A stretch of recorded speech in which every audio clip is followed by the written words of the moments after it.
So for Diana jungle, especially like if you're in gold or whatever, you want to play heavily around making sure your first clear is not going to get interrupted and you're able to farm very efficiently, right? So for here, I'm against like an Ivern jungle. He could potentially cheese me. You can drop like a ward to see his pathing, but if I'm going to start on this side, I generally don't need a ward. If you want to do a ward, you usually want to ward on the other side where you are. Because no one has spotted me here, I can just kind of assume that I'm okay. I'll probably just do the solo Raptors clear here just to play for like a very greedy full clear. And for the jungle item, I like to go to blue on Diana, personally for me. But you can also go into the red if you prefer. But for build wise, you want to go into like the Protobell build or you want to go into the Nashor's build. So I prefer to go into like the build I've been showing you, the Nashor's, into Riftmaker, into like more beefier comps. And here you can see I'm actually spacing my abilities slightly. So what I like to do is kind of utilize the Diana passive, which is this bar you see right here. And by utilizing it, the way you utilize it is to just kind of wait between casting your Q and W. Right now I can insta cast my W, but you don't actually want to do that. So you wait a couple autos and now I'm going to cast my W. So you can actually increase the duration of the whole passive thing, which is really good. And which is really important about this champion, especially if you want to be better on her, is understanding that for your clear. So here auto passive smite at the same time. So Ivern potentially could be, you know, stealing my blue as an option, but so far I don't see him. So I'm just gonna, you know, play as if he hasn't. He could steal, but don't worry about it. I like to do the wolves here. Same thing, I Q and E onto the wolf camp and then I just wait a bit and then I W. Here I'm gonna pull the blue to see if it's here. Nice. So I'm gonna finish hitting the wolf and then I'm gonna dash towards the next camp over.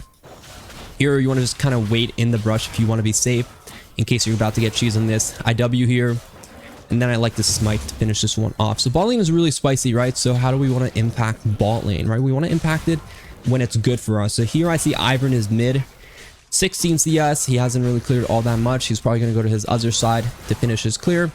But really important thing is I see Ivern. I'm not really worried about like any sort of counter gank. So this gives me a really good freedom, or it gives me a lot of confidence that I can like potentially play, you know, for his jungle here. So maybe enemy team can do something here, but I'm not really trying to do anything crazy. I might go if he dashes in. So what I need is like a dash like that perfectly. So here I can save my E and then that's just a free kill, right? So Ivern now finishes his full clear. We don't know, most likely is a ward like around here. And I'm just going to get the crab. So here you can double crab. In lower ranks, I would recommend, you know, if you're in the side position where I am, it's pretty good to just double crab here because I have such a good destination. Like I almost have such a good flow to it. I can just do my raptors and I can do my krugs after and I'm not really going to get punished. Because the enemy team doesn't really have any, you know, heavy priority that can prevent me from getting the top side grab. So here I'm able to get really good value. And when you solo raptors, what you're going to notice is your raptors are always going to respawn while you're doing your first clear, right? So I'm still able to kind of play to get the raptor camp, and this is like full clear with like the greedy raptors, which is really good on Diana because she clears so fast, right? So you're utilizing your fast clearing by having these two extra camps up. And what this does is it just gives you an extra base, right? Like, oh, it gives you a better base, right? You're going to have much more gold to potentially buy a better item. And I feel like in lower ranks especially, I like recommending, you know, you want to solo raptors if you're against like a weaker jungler. If you're against like a strong jungler, you do have the option of starting red. So here are the build I'm talking about. I like to go blasting one, then I like to go dark steel as well. If you can sell this and get a dagger, you can. If not, you can just kind of like keep whatever you have. You can also switch to a sweeper. Personally, I think lower ranks especially, it's kind of pointless to do that, but it's up to you. Here you can actually just queue the wolf camp. It has the moonlight, you can E onto it and you're perfectly on it, which is really good, right? Here you queue. And thinking about Diana E, so Diana E, it works similar to Zed ulti, right? So if you E someone, it always puts you behind the target, right? So for example, if I'm gonna be, you know, trying to go the other way, right? Like instead of Eing there, I just go and it'll just dash me right behind it. So it kind of like puts you always behind it. So that's just like information for you to utilize. Red dot means there is no ward. we do have an Akali support who is actually just not really useful. What I'm looking for is commitment. I'm looking for this Pike to kind of use his dash. I'm also looking for maybe this Bell cost.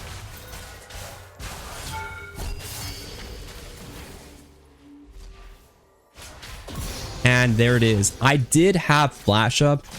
I was so, confident that I could maybe make that another kill. So I was kind of baiting it. He did have barrier, which I didn't think about. If he doesn't have barrier, because I have my second dash, plus I have flash, I can second dash, auto attack. And then I would pretty much be out of that situation, right? So like that's kind of the value of the second, saving your second dash. Because if you hit the first Q, right, you're going to have like 3 seconds of moonlight reveal, and then your dash is going to reset if you hit them with it, right? So you do have time before you decide on the second dash. It's usually used for you to keep auto spacing. So the auto spacing is really important on Diana. Pretty much all you do is auto attack after you press your Q and E. Like you're just auto spamming your W. Your W is just going to be right on top of you. If you're in auto range, your W, well, it's going to hit your target. So here you can actually check the enemy blue just because it's a good window where the Ivern could potentially, be around here. So you just always want to kind of check it. And here you can actually see he's here. I could go on him if I was a bit ready, but it's nothing that I want to overextend for, right? Because we still are playing for, like our farm, right? We're playing for ourselves, which is the really essential part about the game. Here you can actually just kind of pull the Krug cam, and then you can kind of just move to this next cam. And here you can just kind of like bounce between the two. It's a bit tricky to double jungle, but I feel like a lot of people, they struggle a lot with like, double jungling. So don't do too much. Here, this Fiora is here. We're actually quite strong as long as we can kind of play around our damage.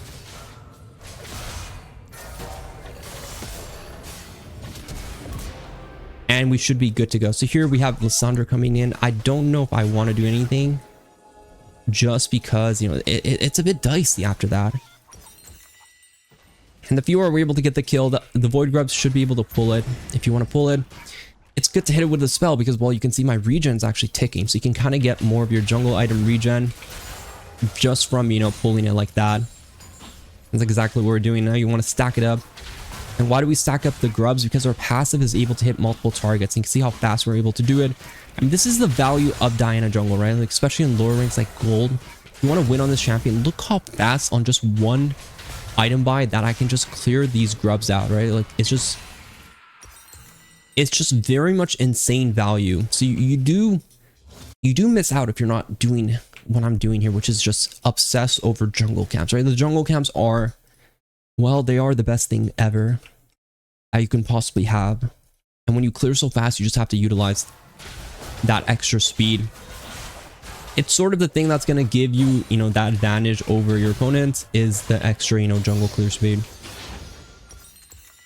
And here I'm just kind of power farming. I'm not really in a rush to do anything as you watch me play this game, right? Like, I'm not in a rush because whenever you see the other jungler on like the opposite side and there is no like objective anymore there, you're kind of in a good spot here. So I do want to do a dragon if I can, but I want to do it only if it's like good, where like I can sort of base and have a good timing around it, and then it's not bad for my team lanes.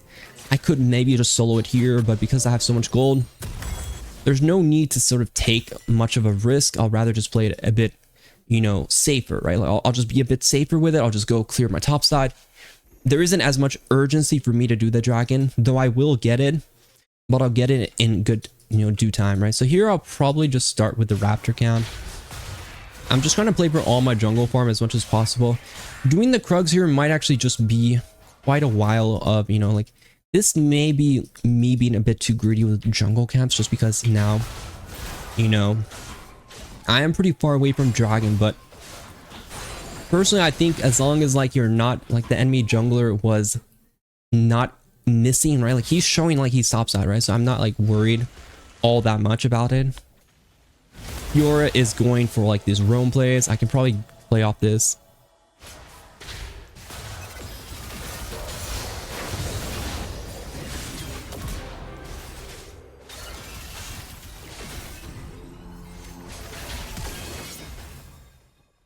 And the mistake the Pyke did there, what was he doing? He used everything before he could even confirm that I was stunned, right? Like, very common mistake players make there.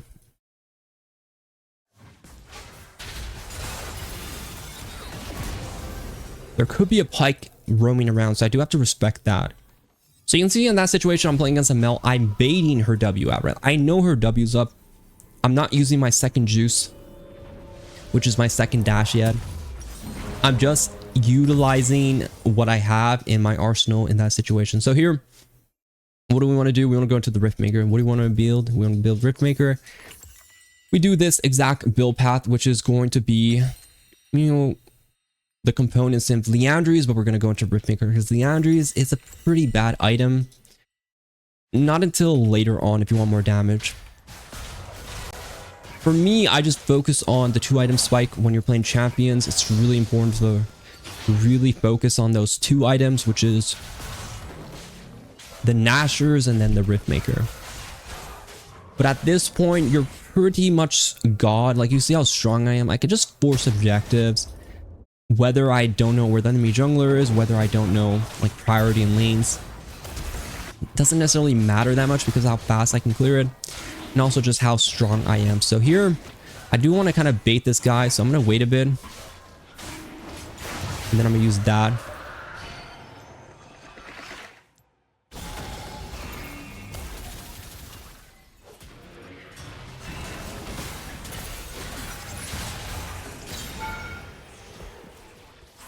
Riftmaker is just going to be your best option second. I mean, Riftmaker, like I said, it just gives you... Like this game, the stats of it, it gives you very good stats. Like I compare it wise, like it gives you extra HP, it gives you the extra AP, and it gives you that Omni Bam too, right? In this game, you do a lot of damage with Riftmaker. Like you do more damage with Riftmaker than you do with Liandry's. The only advantage Liandry's could have on Riftmaker is the fact that it can slightly give you, you know, burn damage on monster camps, right? But honestly, it doesn't even matter with Diana that you clear so quickly that it's not even a question, right? So you always want to go Riftmaker, and then you want to go into like Liandry's, Unending, you know, these kind of components afterwards. So here I do this, I do the Amp Tome. Like I talked about, Red Sweeper is an option. You don't have to go Red Sweepers. I personally think lower ranks, you shouldn't even go Red Sweeper. Yellow is just going to give you more value. Unless you know how to utilize red trinkets. People don't even ward realistically in lower ranks, so I wouldn't personally worry about that. And here I might as well catch the wave. My team isn't really... My team isn't really doing much. I'm pretty much going to be the one to carry. Yorick is alright, but besides that, it's pretty much me. So you do want to make sure you don't make mistakes, right? You want to hear this is actually a fog of war, so he doesn't necessarily see me.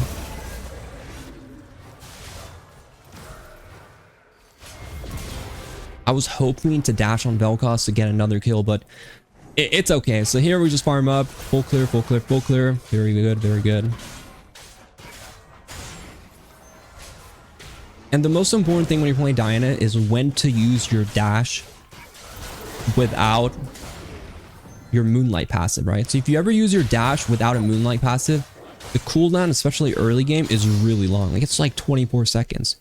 So that's always going to be the decision maker on when you want to use it. It's always going to be important. Oops. For example, there I just use it without pressing Q. It's always going to be an important decision to make that you don't want to waste it, right? Like if you waste it, like it's going to be, I have nothing. I don't have a dash anymore, right? It's sort of the important decision maker. Like LeBron James deciding to go to Cleveland or Miami. It's always going to be a hard decision. You have to make sure it's when you can't possibly reach them anymore. Or if you just can't hit them with the Q, right? It's always going to be your first play. Damn you, little Yorick. Took my Riftmaker. Here, we just go on her.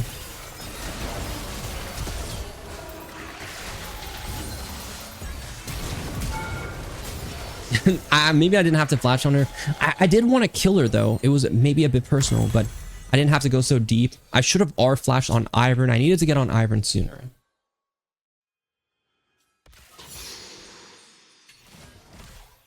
He offers a lot of shielding, and he's squishy enough that I could probably beat him down quick.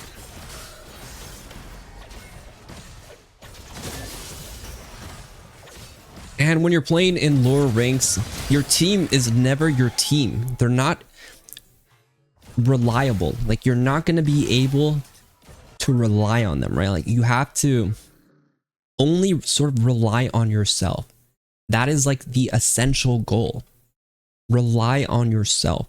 So what have we done? We farmed like we've never farmed before. Essential stuff. We played around pretty much every objective we've got. And we go back to farming, right? Like, we go back heavily to farming after we secure this objective. And we have a lot of jungle up. A little bit of our jungle is not paced well, where it's like the timers are a little off. So you do have to clear at least one side here. Maybe there's crab up. Let me check fast. Crab is up. Okay, crab is up. Should we get it? Yeah, we should get it, right? Because it's not really out of the way. We're not in a danger position where we might die.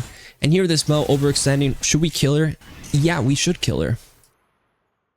Here we just hit her with a Q, and then we just go on her. And then we keep chasing, right? If she flashes, you can use your second E, but because she doesn't flash, we don't use it. Personally, I want this tower, but York has my Herald. Here we can check camps. 1Q will reveal if the camp is up or not. You got to do something, buddy. I want this tower too. Because we have all the grubs, you can actually just clear this without, you know, potentially... What's it called? You don't necessarily need a wave there because we have void grubs to tank. Here I'm talking about once you ulti him in, you can see that I'm able to kind of chunk him and really do a lot of damage. And that was what I was planning on doing before, right? Like, I need to get him in my ulti. But you can also see, like, I have problems with mana. So that's like a common trend that's going to happen. Is if you fight in lanes, if you fight outside of the jungle, you're going to run out of mana. So you do want to be careful with Diana. But that's pretty much how you win in like gold with Diana jungle.